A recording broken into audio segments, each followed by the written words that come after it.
We're talking about Clare IFA, who are to hold a public meeting on Wednesday, the 1st of April. That'll be happening in Treacy's West County Hotel here in Ennis from 8 p.m.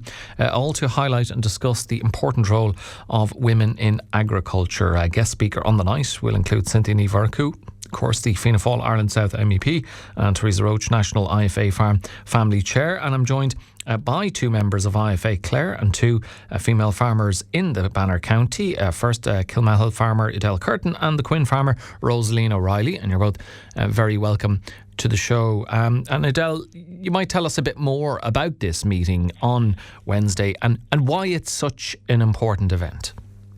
Good morning, Alan.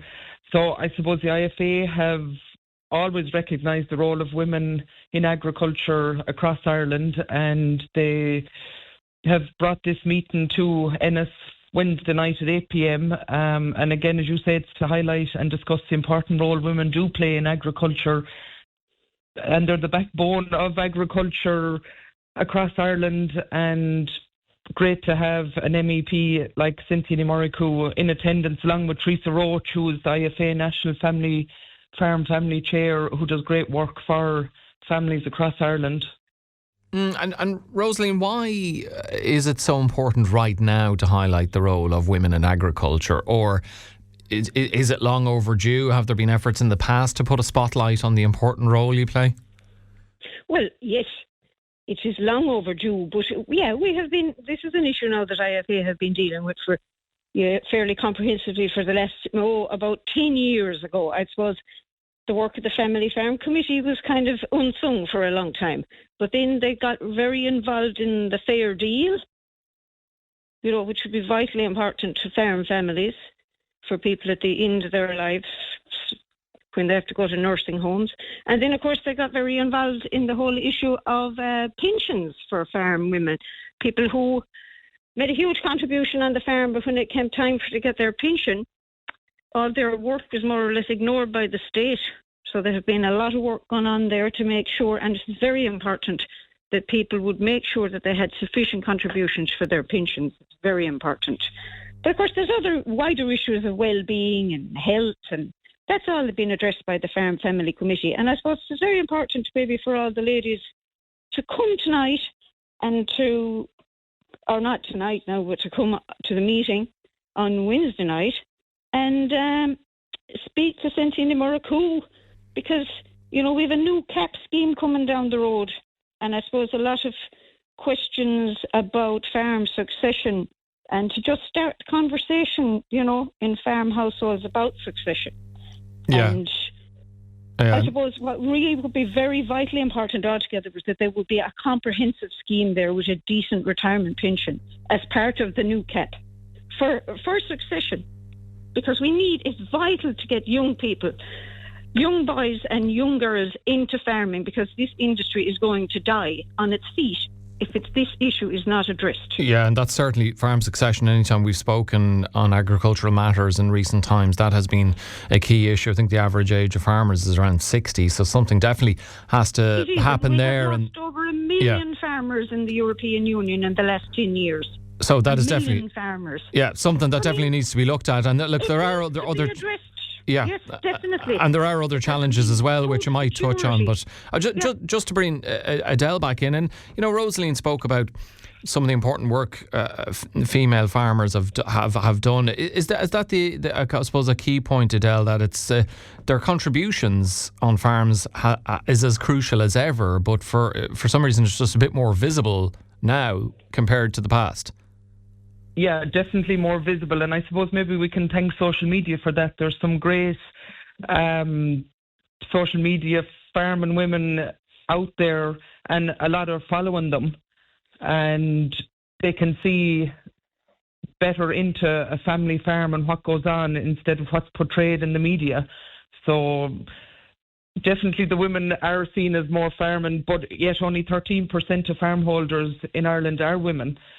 But there's over 60,000 women on Irish farms without visibility through farm holder status, which includes not having a herd number, which is, I suppose, my little bugbear in the last couple of weeks. It is the International Year of the Women Farmer, and I'm delighted to see a Clare woman has been given that title and is representing Ireland across Europe now, Karina Rosengrave in Burrenview Farm. Yeah, who joined us on the show to speak about that honour as well. And Edel, would you mind shedding a bit more light? We're talking about visibility. Give us a sense of your farm and what a typical day looks like, and how you manage to balance everything that needs to be done. Yeah, so I'm in Kilmihil with my husband Dominic and our 3 children, and my father-in-law Pat Curtin, who is probably the backbone of our farm. Up at 6, start milking, and we're only milking 40 cows and feeding not quite 40 calves yet. We've about 10 cows to finish calving. Put out the ducks, put out the horses, and make sure the cattle that are in the sheds are all fed. So look, it should take about 2 hours in the morning.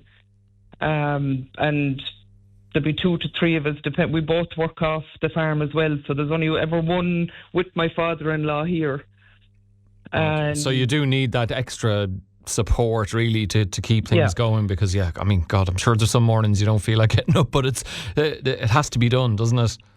Yeah, I always say the animals are like your children. You have to feed them. It's not work. And if you thought it was work, you probably wouldn't do it. Yeah. No, that's... And I do some social farming here in Kilmihil as well with the Brothers of Charity, with lots of schools across Clare that come out and visit.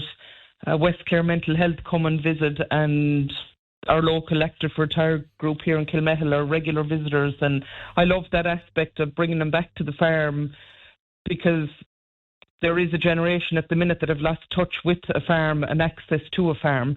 Whereas when I bring Kilmihil active retired, they love wandering around and telling the stories of when they were young on the farm. And I think those memories are lovely to bring back for people as well. Yeah, and even like you mentioned there, Edel, you've the farm, you're working off farm, children, I think you even take part in competitive ploughing as well. So you have a busy schedule, and I guess you have to be very regimented about it, and there has to be a lot of planning, given there are so many different aspects that have to be taken care of there. Yeah, I suppose, because like I said, the animals come first. They have to be fed, they have to be milked, and everything else then slots in around it. And we've great friends and neighbours who will bring the kids to training or to football matches. And then I get up early in the morning of a match or go to the agricultural shows and do the jobs and then head off. So just work around it, I suppose. If it's something you're passionate about, you'll find the time. Yeah, very, very true. To be into something certainly helps with doing it. Rosaleen, what about yourself out in Quin? I'm a dairy farmer, full-time farmer. We do always here on this farm.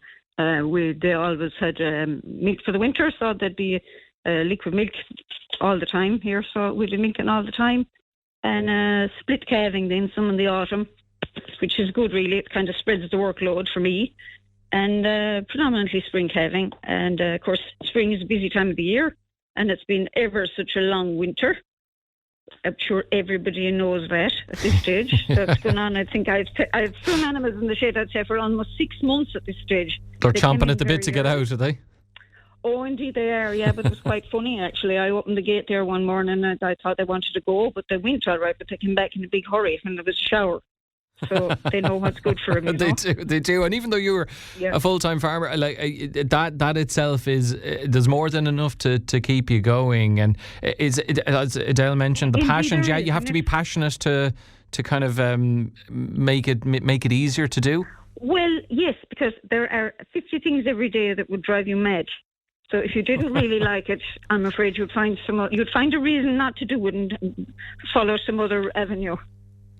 Okay, well, look, you're both clearly doing it well. Edel, Rosaleen touched on some of the challenges, not just facing female farmers, but farmers in general. Succession is a big one. But if we can just focus on female farmers such as yourself and Rosaleen, what are some of the biggest challenges, other challenges that are facing women in agriculture today in Clare and further afield? Are there barriers in terms of ownership, decision making, or accessing supports that you think need to be highlighted? Yeah, I suppose access to training is probably one of the big ones, especially with women where you're raising a family, maybe you're in a caring role. Do you have time to get out and get trained? But yet, if you want to apply for a grant, a TAMS grant, you need to be fully trained up with your green cert. So that's something I think policymakers need to look at, how we access grants without training, even though you're doing the job on the ground, but don't have the paperwork. Maybe you don't have your farming degree in your back pocket or the green cert even. So that's something I'd like to see changed. And even the succession, if you could just start talking about it sooner, because you can't take the farm with you. We all know that. Yeah, and there are farmers, kids out there looking to go and farm, but maybe not given the reins to do it. Yeah, would you agree, Rosaleen, you're both of a similar mind in terms of succession, but the other issues that Edel highlighted? Oh, absolutely, yes.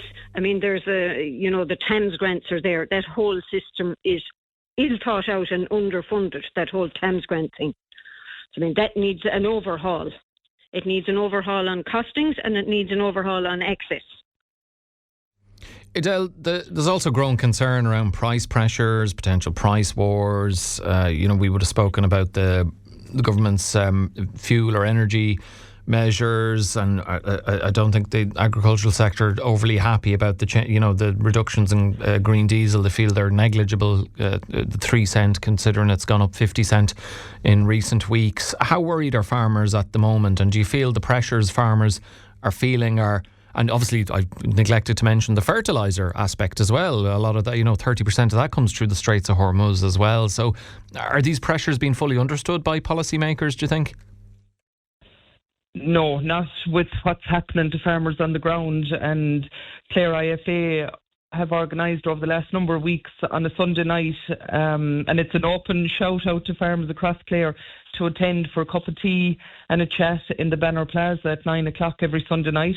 So I was there last night, and the talk was the worry about even down to the plastic wrap for your silage, what silage is going to cost. Are lads even going to make it? Are they going to chance not having enough silage next winter, and maybe worrying about buying in silage then next winter if you don't make it in the summer? And some lads would do 2 cuts, so you're only going down to 1 cut, and then that's a knock-on effect for your contractors who aren't going to get the work over the price of diesel at the minute. So it's something that really needs to be looked at in terms of food security going forward. We are making a wonderful product here in Ireland, let it be milk or beef, but I don't think it's appreciated by policymakers here at the minute. Yeah, Rosaleen, are you the general vibe from the agriculture sector in terms of the measures announced by the government in terms of fuel prices and green diesel? People were really disappointed. It was it was a token. I mean, there's around 22 cent tax on diesel. 17 cents of that is made up of carbon tax, and the other 5 is non-carbon taxes. So I mean, really and truly, carbon tax should be suspended as an emergency measure. But the government doesn't seem minded, despite repeated calls from the sector to address carbon tax. That seems to be untouchable. It's disappointing, really, because about €1 billion since 2010.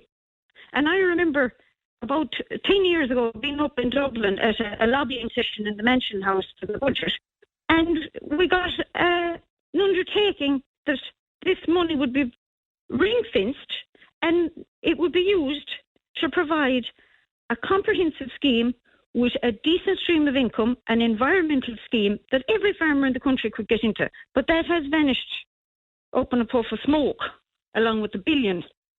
So maybe now it's not too late. Just get shut of the carbon tax, just as a temporary measure until things quieten down a little bit in the Straits of Hormuz. Well, we'll see. There are these measures, of course, in place until the end of May, and we'll see whether, if the conflict continues, if the government brings in further measures, and whether they do address the carbon tax aspect. But it doesn't seem likely. Yeah, I couldn't really stress it enough. They are really worried, and they're being directly impacted in the price they're paying for green diesel. And then there's a huge increase in contractor charges, and it's not the fault of the contractor, because they have to put up their charges by 20%. to cover the cost of diesel. I was talking to my own contractor, and he told me it's costing an extra €12 an hour to run a 150 horsepower tractor. That adds up over a day, over a week, over a month. Indeed, it does. Yeah. Yes. Yeah.